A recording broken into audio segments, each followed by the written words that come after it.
Assalamualaikum warahmatullahi wabarakatuh. Hamdan wa syukran lillah, nahmaduhu wa nasta'inuhu wa nastaghfiruh, wa na'udzu billahi min syururi anfusina wa min sayyiati a'malina. Man yahdihillahu fala mudilla lah, wa may yudlil fala hadiyalah. Asyhadu an la ilaha illallah wahdahu la syarika lah, wa asyhadu anna sayyidana Muhammadan abduhu wa rasuluh ba'athahu Allahu rahmatan lil alamin. Wa nusalli wa nusallim alaihi wa ala alihi fil awwalin wal akhirin wa fil mala'il a'la ila yaumiddin. Alhamdulillah, jumpa kembali bersama Aventador 007. Pada kesempatan kali ini saya ingin mengajak teman-teman semua untuk menelaah standar sahnya suatu nasab menurut pola pikir dari Kiai Haji Imaduddin Al-Bantani. Apakah standar tersebut bisa diterapkan kepada nasab beliau sendiri? Ya, kan beliau mengklaim nasabnya tersambung kepada Syarif Hidayatullah Sunan Gunung Jati. Apakah itu sesuai dengan standar beliau? Ataukah justru menjadi blunder? Nah, untuk itu kita dengarkan dulu ceramah dari beliau yang berapi-api. Muhammad sallallahu alaihi wasallam. Kita di Kesultanan Banten, juga di Kesultanan Cirebon memiliki 3 manuskrip. Antara satu manuskrip yang satu dengan manuskrip yang lainnya berbeda silsilahnya. Satu manuskrip menyebutkan bahwa Sunan Gunung Jati Syarif Hidayatullah adalah cucu Rasulullah melalui jalur Musa Al-Kadzim. Manuskrip yang kedua menyebutkan bahwa Sunan Gunung Jati Syarif Hidayatullah adalah cucu Rasulullah melalui jalur Al-Hasani Al-Jailani. Manuskrip yang ketiga bahwa Sunan Gunung Jati Syarif Hidayatullah adalah cucu Rasulullah dari jalur Abdullah bin Ahmad Al-Muhajir, sama dengan para habaib di Indonesia ini. Dan untuk jalur yang terakhir ini, setelah saya teliti dengan seksama dalam waktu yang seperlu-perlunya, maka diketemukan adanya keterputusan riwayat selama 550 tahun, di mana Abdullah atau Ubaidillah sebagai anak Ahmad Al-Muhajir tidak dicatat oleh para ahli nasab yang sejaman dengan Ahmad bin Isa bahwa beliau punya anak yang namanya Ubaidillah. Ya, oke. Jadi menurut beliau, silsilah dari Syarif Hidayatullah Sunan Gunung Jati ini terdapat 3 manuskrip yang kesemuanya beda-beda.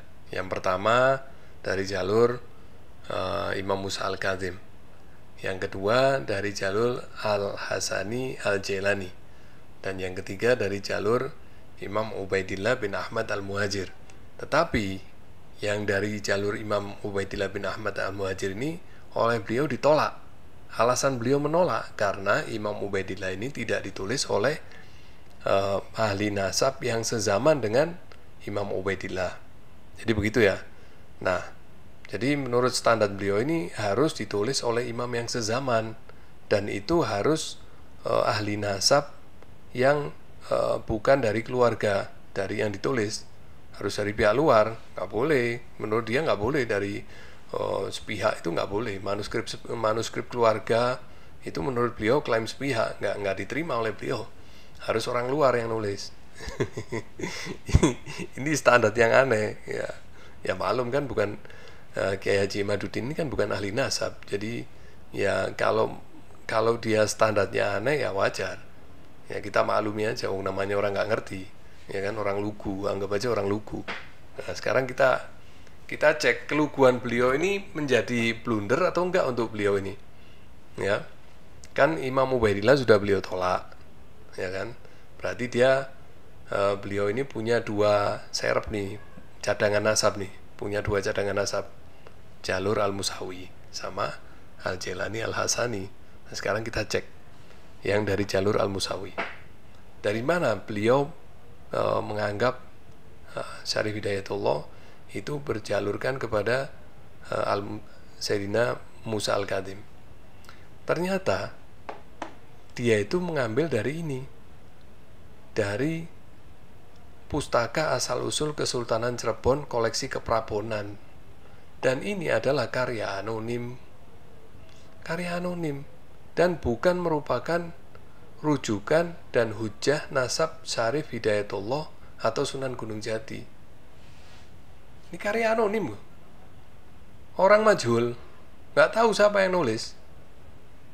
Ya, ini saya ambil data ini dari Raden Ayu Linawati, dari website Raden Ayu Linawati, seorang pakar nasab dari Cirebon.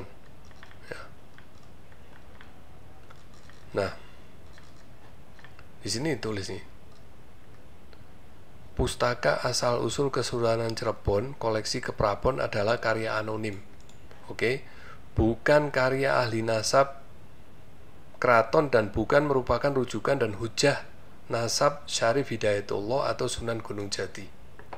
Manuskrip ini berusia 100 tahun, ditulis oleh pujangga keraton atau ahli sejarah keraton. Usianya baru 100 tahun. Nah, kalau usianya baru 100 tahun, berarti kan abad 20 ya. Nah, Imam Musa itu hidup di abad keberapa Hijriah ya? Udah selisih berapa ribu tahun nih? Mungkin 1200-1300 tahun mungkin. Ya, 1200 tahun lebih selisihnya nih. Kalau Imam Ubaidillah katanya munqati', ada keterputusan nasab selama 550 tahun. Nah, ini 1000 tahun lebih. Gimana nih?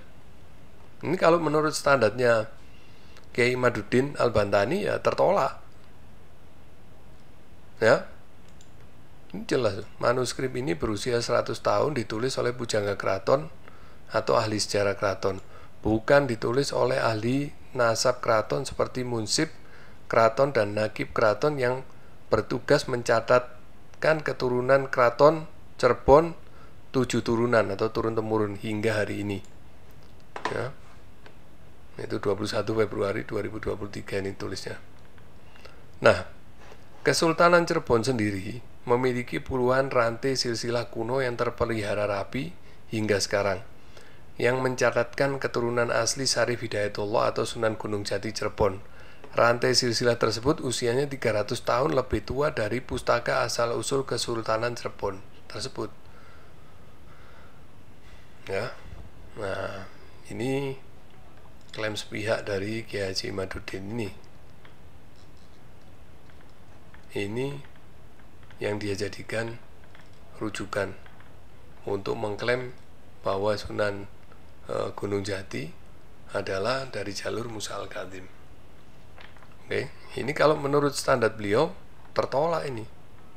Nah, ini baru 100 tahun usianya, kan berarti baru abad 20. Nah, itu kan tim hurenya kan selalu kalau ada yang membantah Kiai Haji Imaduddin, tim hurenya kan komen-komen itu kitab tahun berapa, ditulis tahun berapa, abad berapa Hijriah itu. Jangan-jangan abad ke-8 Hijriah, abad ke-9 Hijriah. Nggak bisa, harus abad ke-4. Nah, ini abad keberapa ini? Ini abad keberapa ini? Baru 100 tahun kemarin loh.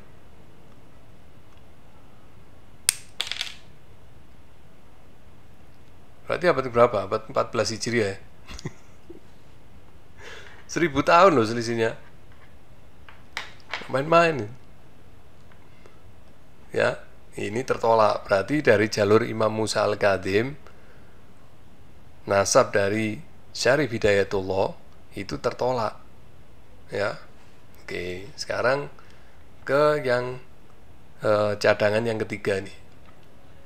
Dua udah ditolak sama Kiai Haji Imaduddin. Sekarang tinggal satu jalur, yaitu jalur Al-Hasani. Dari mana dia ngambil rujukan bahwa Syarif Hidayatullah itu nasabnya tersambung kepada Al-Jailani, Al-Hasani Al-Jailani?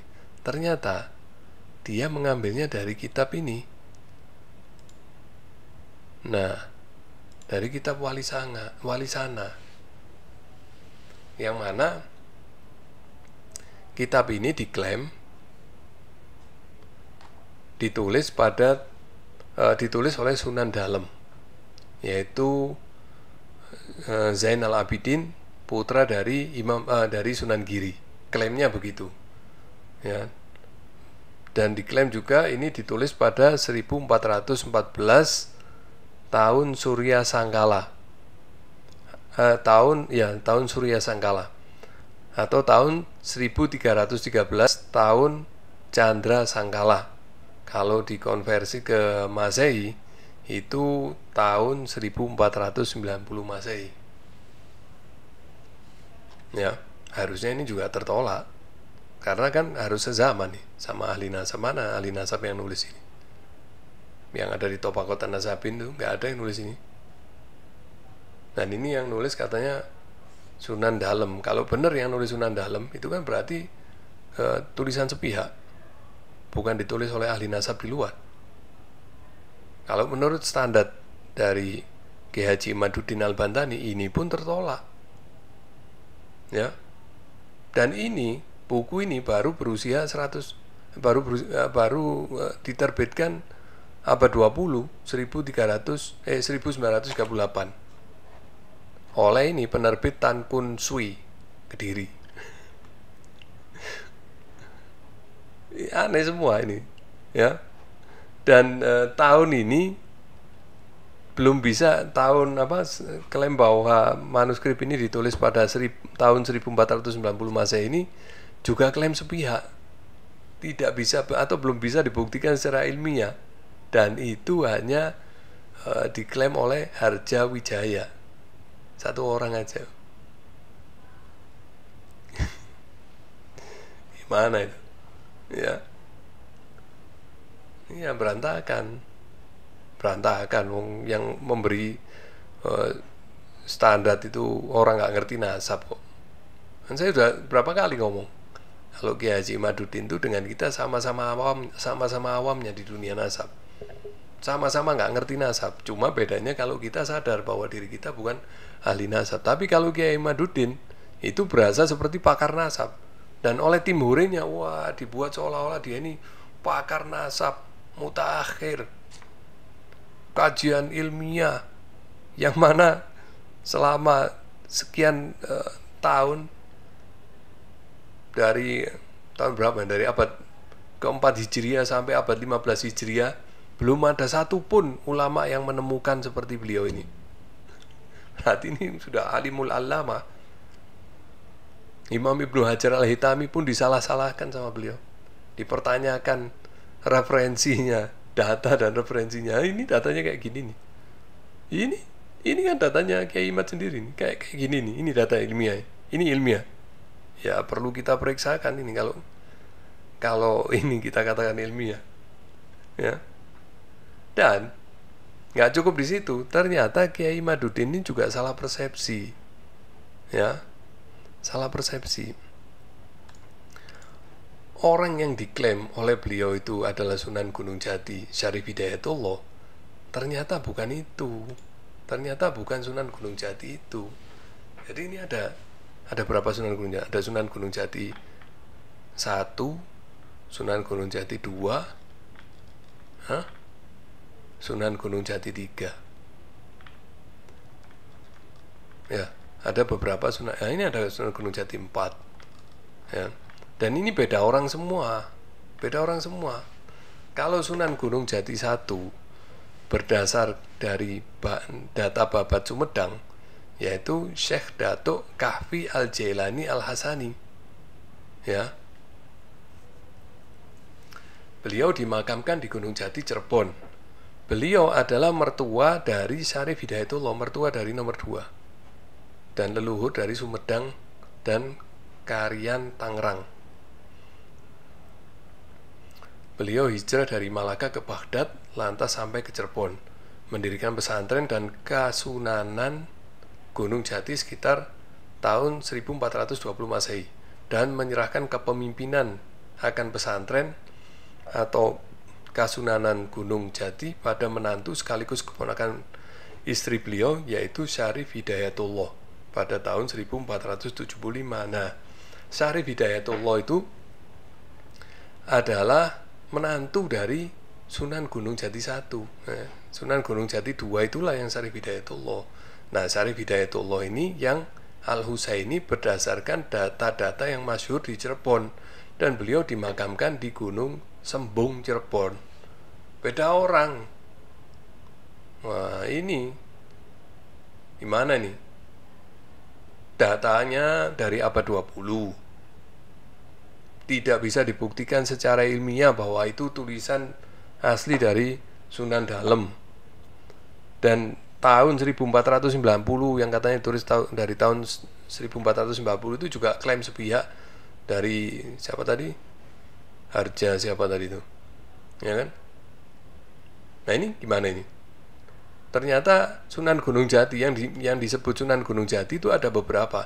Sunan Gunung Jati 1, Sunan Gunung Jati 2, Sunan Gunung Jati 3, 4. Ada 4 yang dijuluki Sunan Gunung Jati. Yang pertama Al-Jailani Al-Hasani. Ini yang dianggap oleh oleh Kiai Imaduddin Al-Bantani sebagai Syarif Hidayatullah. Padahal yang Syarif Hidayatullah itu Sunan Gunung Jati 2. Dan itu berdasarkan data-data yang masyhur di Cirebon. Kalau yang Sunan Gunung Jati 1 yang Al-Hasani Al-Jailani Al-Hasani itu atau Datuk Kahfi ini, itu ada datanya di Babat Sumedang, ya kan? Nah, gimana nih? 3 jalur tertolak. Ini kalau menurut standar dari Kiai Imaduddin Al-Bantani ini nasab Wali Songo ini tertolak semua loh. Menurut standar dari Kiai Haji Imaduddin Al-Bantani, kayak mana nih, bahaya nih, ya. Jadi kalau ada oknum yang kemarin tuh banyak diprotes, katanya mengatakan bahwa Wali Songo itu tidak punya keturunan. Nah, ini malah lebih parah ini, mengatakan bahwa Wali Songo sendiri itu bukan dzurriyyah Rasulullah, ini nggak ada nasabnya ini. Parah loh ini.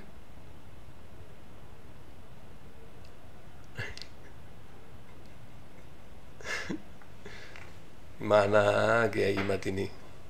Mbok ya sebelum membuat statement itu, datanya itu dimatangkan dulu. Jangan pakai data prematur. Nah, kasihan umat ini. Apalagi timurenya. Kasihan mereka itu. Jadi kayak robot, autopilot. Tiap ada orang berusaha meluruskan, dia langsung komentar. Ini kitabnya ditulis abad berapa ya? Jangan-jangan abad ke-9 tuh. Nggak bisa, Anda ketinggalan kereta, udah dibahas ini kitab ini. Kan ngomongnya kan gitu. Ada ayo tes DNA tes DNA lagi. Tes DNA itu nggak diakui sama para ulama nasab, nggak diakui sama ulama ahli fikih juga diharamkan. Ya, tes DNA untuk membatalkan atau mensahkan nasab itu diharamkan oleh ulama fikih dan tidak diakui oleh ulama nasab. Terus kode-kode itu siapa yang bikin juga nggak jelas. Narkoba asrofnya di Amerika, laboratorium Amerika yang jadi narkoba asrof. Ini berantakan semua loh kalau ngikuti standar dari Kiai Haji Imaduddin dan timurinya. Ya, oke. Saya kira itu yang bisa saya sampaikan kali ini. Saya sebenarnya nggak kuat nih, dari tadi pengen ketawa aja. Oke. Mohon maaf apabila ada salah kata. Walafu minkum. Wassalamualaikum warahmatullahi wabarakatuh.